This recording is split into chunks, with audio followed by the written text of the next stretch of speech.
Phil Bakari, good evening. There's been 6 incidents of firearm discharges at 4 residents across Vaughan since September 6th.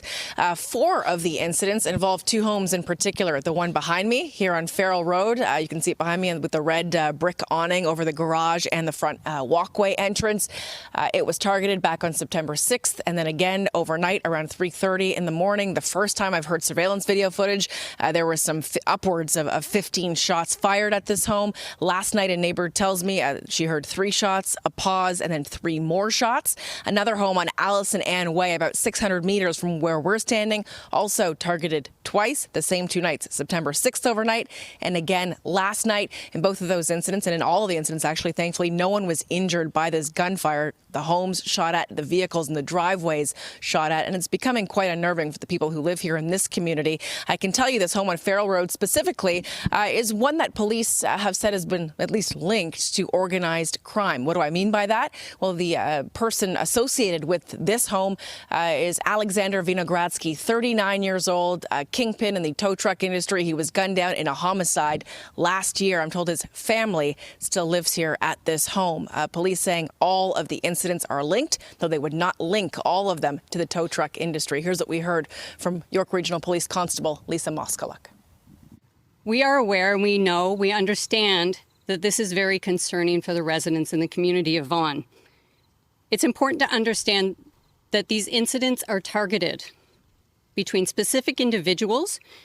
I can't get into the details of that, but they are not random. In total, there have been 6 shootings in Vaughan in the month of September at 4 separate addresses. All are being linked and are considered, as I say, targeted. I've told you about 2 of the incidents. The other one on Lady Angela Way, that's near Bathurst and Teston Road, and then another one over at Weston and Highway 7 as well. I want to bring in our crime analyst, Steve Ryan, who's joining me here on Farrell Road to talk about this situation. When you've got 6 incidents, 4 residents, police say they're linked. How do they go about linking these situations?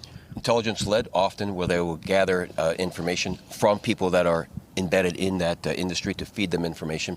And there's never a hurry to link them, let's say, to the tow truck industry. You don't want to link all these crimes if you're not 100% sure, because as I always say, once you link them, it's hard to unlink them. Now, they have said that the 2 shootings, as you alluded to, at this house where we're standing right now, they have to do with the tow truck industry. The tow truck operator was shot and killed, as you said, back in 2024. So clearly, those 2 shootings most likely still have to do with the tow truck industry. As far as the other ones, the shootings are linked, but as far as the tow industry, the police haven't said yet whether or not they're all connected. I found the home really interesting. When I was here back on September 7th, I certainly noticed that the fortification of it. It seems like the garage doors not being able to be penetrated by bullets. Almost they just ricochet off them and dent them. The windows, the window panes are open right now. They've actually got blinds, look like metal blinds that come down as well. What does that tell you, that this family has gone this far to protect not only their home, but obviously the people inside of it as well? And there were children inside.